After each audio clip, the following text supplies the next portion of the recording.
Demikian juga dengan saudara dan saya, ketika kita sudah merasa, ketika kita sudah meyakini, ketika kita sudah mempercayai, ada relasi, ada hubungan antara kita dengan Bapa, antara kita dengan Kristus.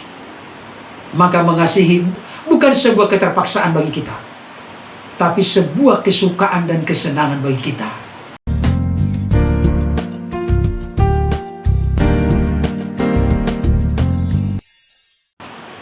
Yang kedua, mengapa kita mengasihi? Karena mengasihi adalah sebuah keharusan bagi kita, bukan sebuah pilihan. Di dalam bacaan ini dikatakan, ayat yang ke-34, saya ulangi bagian yang terakhir. Sama seperti aku telah mengasihi kamu, demikian pula kamu harus saling mengasihi. Ada di sini kata harus saling mengasihi. Jadi Bapak Ibu Saudara, kenapa Yesus berkata begini? Karena Yesus menyadari ada ikatan, ada hubungan antara Yesus dengan murid-muridnya. Jadi Yesus mengucapkan kata harus di sini bukan sebuah keterpaksaan, tapi sebuah relasi, sebuah hubungan, sebuah kedekatan. Demikian juga dengan saudara dan saya, ketika kita sudah merasa, ketika kita sudah meyakini, ketika kita sudah mempercayai, ada relasi, ada hubungan antara kita dengan Bapa, antara kita dengan Kristus. Maka mengasihi bukan sebuah keterpaksaan bagi kita, tapi sebuah kesukaan dan kesenangan bagi kita. Karena teladan telah diberikan oleh Kristus, maka tidak mungkinlah kita berbeda daripada Kristus. Ada ayat firman Tuhan yang mengatakan, barang siapa berkata ia ada di dalam Allah, maka ia wajib hidup sama seperti Kristus telah hidup. Bagaimana hidup Kristus? Kristus rela mengorbankan nyawanya demi kasihnya bagi manusia yang berdosa. Demikian juga dengan kita. Kalau kita sudah merasakan kasih Tuhan, maka mengasihi bukanlah sebuah keterpaksaan, tapi sebuah kesukaan, sebuah kebanggaan, sebuah kegembiraan, sebuah kesenangan bagi kita. Pertanyaan saya ajukan kepada kita, adakah kita saat ini atau selama ini terpaksa untuk mengasihi? Saya kasih tahu, itu tidak sesuai dengan firman. Karena firman Tuhan berkata, kasih bukan masalah suka tidak suka, senang tidak senang, tapi masalah ini sebuah keharusan bagi kita, yang mana kita meresponi dan menanggapinya dengan kesenangan, kegembiraan, bukan dengan keterpaksaan. Saudara yang dikasihi Tuhan, bagian yang ketiga, mengapa kita saling mengasihi? Di dalam ayat 35 dengan sangat jelas dikatakan, dengan demikian semua orang akan tahu bahwa kamu adalah murid-muridku, yaitu jikalau kamu saling mengasihi. Di sini dikatakan semua orang akan tahu. Saudara, saya perlu menggali sedikit. Kata tahu dalam bahasa Yunani memakai dua kata. Yang pertama oida, artinya berupa teori, konsep, pengertian, pemahaman, doktrin, ajaran. Itu oida. Penting nggak? Sangat penting. Kata yang kedua, memakai kata ginosko, artinya mengenal melalui sebuah interaksi atau pengalaman. Nah, Bapak Ibu Saudara yang dikasihi Tuhan, kata yang dipakai di dalam bacaan ini, dengan demikian semua orang akan tahu. Kata tahu di sini bukan memakai kata oida. Kata tahu di sini memakai gnosontai dari akar kata ginosko. Artinya selain tahu, mengenal, mengerti, tetapi juga mengetahui dengan pasti. Mengetahui lewat sebuah pengalaman. Berarti Yesus memerintahkan kita untuk harus saling mengasihi. Karena mengasihi itu merupakan sebuah kesaksian, sebuah contoh, sebuah teladan konkret yang bisa dilihat dan disaksikan oleh orang lain. Saudaraku, Ini salah satu kepentingan mengapa kita harus saling mengasihi. Dengan kasih yang kita lakukan dalam hidup kita, maka orang lain akan melihat, oh ya, itu orang Kristen luar biasa ya. Luar biasa kasihnya. Bahkan ada banyak orang lain akan tertarik dan terpikat untuk mengenal Kristus. Oleh karena kesaksian yang diberikan, yang dipertontonkan oleh orang-orang Kristen, orang-orang percaya. Saudara yang dikasih oleh Tuhan, dalam beberapa tahun yang telah lewat, ada satu peristiwa yang tidak menjadi contoh, tidak menjadi cerminan yang baik di kalangan kekristenan, dan itu sudah menjadi rahasia umum. Ada sebuah denominasi gereja besar di Indonesia, yang mana pemimpinnya ada percekcokan, ada permusuhan. Dan itu tidak menjadi contoh dan teladan. Sebelum peristiwa itu terjadi, saudaraku, maka seringkali orang-orang lain berkata, contoh kecil, ketika ada sesama anak yang berantem di rumah, maka orang tua berkata kepada anaknya, "Shh, jangan berantem, jangan ribut, kita malu dengan tetangga kita." Kebetulan tetangganya Kristen, saudara. Malu dengan tetangga, kenapa?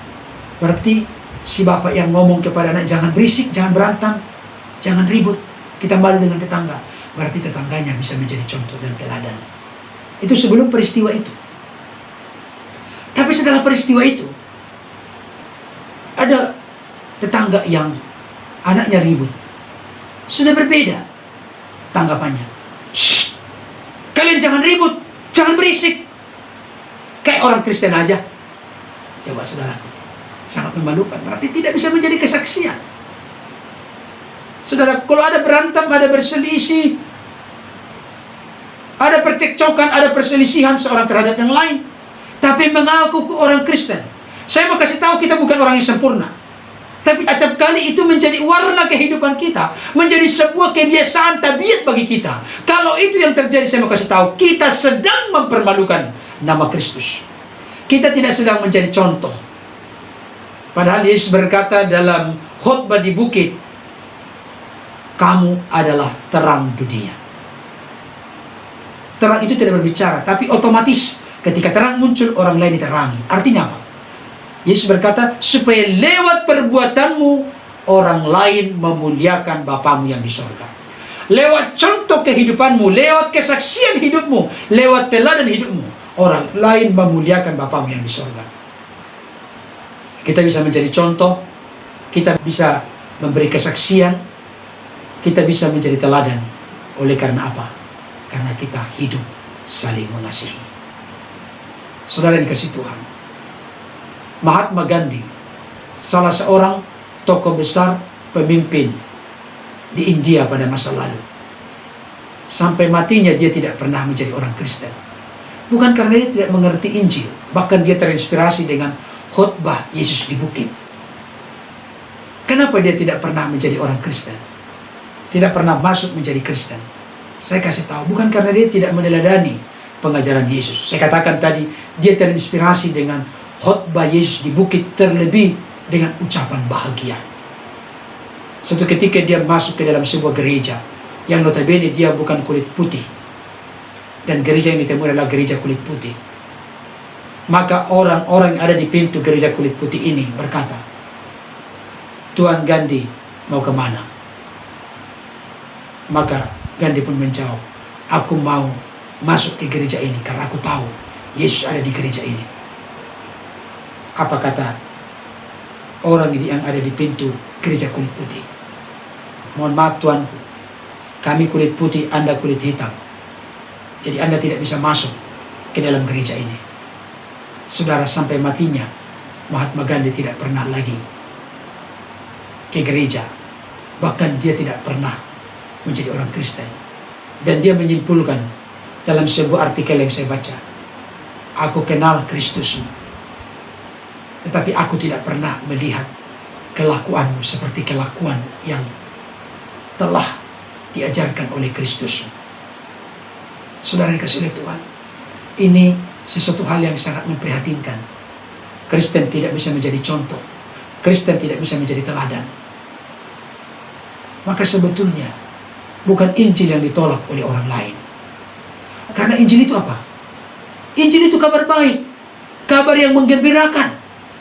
Tetapi seringkali Injil menjadi ditolak oleh karena orang-orang yang menyampaikannya, atau orang-orang yang mengaku percaya kepada Yesus, percaya kepada Injil, tidak pernah menunjukkan contoh kesaksian teladan hidupnya sesuai dengan berita Injil itu.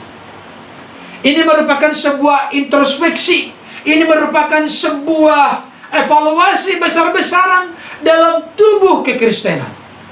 Adakah hati kita sudah hambar dengan kasih saat ini? Seperti yang telah dinubuatkan oleh Yesus, dengan bertambahnya kedurhakaan maka kasih sebagian orang, jangan sampai sebagian besar orang Kristen kasih yang menjadi suam, atau kasihnya telah menjadi dingin. Ini peringatan bagi kita. Saudaraku, adakah kita selama ini menjadi batu sandungan yang justru bukan mempermuliakan Kristus, tapi sebaliknya mempermalukan nama Kristus? Mari kita mohon ampun, mari kita disadarkan, mari kita datang dengan rendah hati kepada Tuhan. Ampuni aku Tuhan, jikalau selama ini aku tidak menjadi teladan, tidak menjadi contoh, tidak menjadi kesaksian yang baik kepada orang lain. Ini waktunya gereja mengevaluasi diri.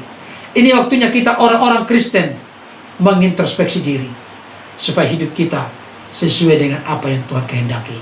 Apa itu? Kita hidup harus saling mengasihi. Saudara yang dikasihi oleh Tuhan, yang keempat, saya ulangi supaya Bapak Ibu Saudara ingat, mengapa kita saling mengasihi? Pertama, karena mengasihi itu perintah. Yang kedua, mengasihi itu sebuah keharusan, bukan alternatif atau pilihan. Yang ketiga, mengasihi itu sebuah kesaksian, contoh teladan lewat hidup kita, orang lain memuliakan Bapa di surga. Dan yang keempat, bagian terakhir, mengapa kita harus saling mengasihi? Ayat 35 bagian terakhir, bahwa kamu adalah murid-muridku, yaitu jikalau kamu saling mengasihi. Mengapa kita harus saling mengasihi? Karena dengan hidup mengasihi, itu yang menjamin, itu yang membuktikan, itu yang menjadi tanda, itu yang menjadi garansi bahwa kita murid Kristus yang sejati. Berarti Yesus mau menegaskan di sini, sekalipun tidak tertulis, tidak tersurat di sini, tapi tersirat. Kalau kita tidak mengasihi seperti Kristus mengasihi kita, maka sebetulnya kita bukanlah murid Kristus sejati, alias murid Kristus imitasi. Saudara, ini keras sekali. Ini tegas dan terang benderang. Kalau Bapak Ibu Saudara berkata dan mengumandangkan aku murid Kristus sejati, maka tanya kepada diri masing-masing, adakah kita hidup saling mengasihi? Kalau kita tidak saling mengasihi, berarti kita bukan murid Kristus sejati, tapi murid Kristus yang palsu, atau pura-pura murid Kristus.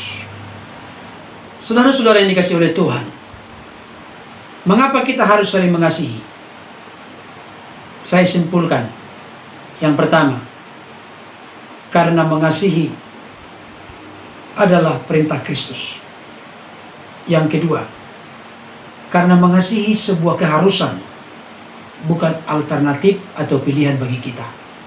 Yang ketiga, karena mengasihi adalah sebuah kesaksian, contoh dan teladan.